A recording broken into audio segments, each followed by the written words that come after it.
இந்த பெரியாரும் அண்ணாவும் வளர்த்து வைத்திருக்கிற இந்த கூட்டம் இருக்கிறதே நாசகார கூட்டம். நாசகார கூட்டம். நீதி கட்சி அழிந்தது போல் இந்த கட்சி அழியும்.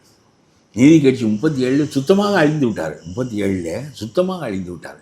ஒரு 18-19ஆம் ஆண்டு ஆட்சிக்கு வந்தவர்கள் 20 ஆண்டுகளில் சுத்தமாக அழிந்தவர்கள் எல்லாம் பண்ணையார்கள், ஜமீன்தார்கள் தான் ஆட்சி. அதற்கு பிறகு ஒரு கூட்டத்தை வளர்த்திருக்கிறார்கள். ஒரு ஒழுக்கத்தையும் கற்பிக்காமல் பெரியாரும் வளர்த்திருக்கிறார், அண்ணாவும் வளர்த்து. ஆனால் 2 பேரும் காந்தியை தாக்கம் பெற்ற நல்ல தலைவர்கள். அவர்கள் பிழை செய்தவர்கள் இல்லை. ஆனால் தான் வளர்க்கிற கூட்டம் எப்படிப்பட்டது என்று அண்ணாவுக்கு தெரியும். அவரே சொன்னார், காலம் முதிர்வதற்கு முன்னால் ஆட்சிக்கு வந்து விட்டோமே, நம்முடைய ஆளெல்லாம் பக்குவப்படவில்லையே என்று சொன்னார். அவரை காலம் எடுத்துக்கொண்டு போய்விட்டது.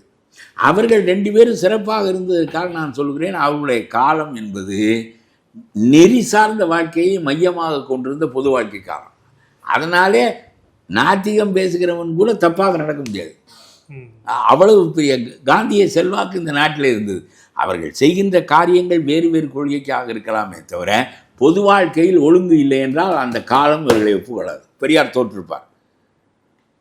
அதனால பெரியாரும் மிக பண்புடையவராக இருந்தார், அண்ணாவும் பண்புடையவராக இருந்தார். அவர்கள் பேசிய கொள்கை மட்டும்தான் வேறாக இருந்தது, கடவுளை ஒழிப்போம் என்று.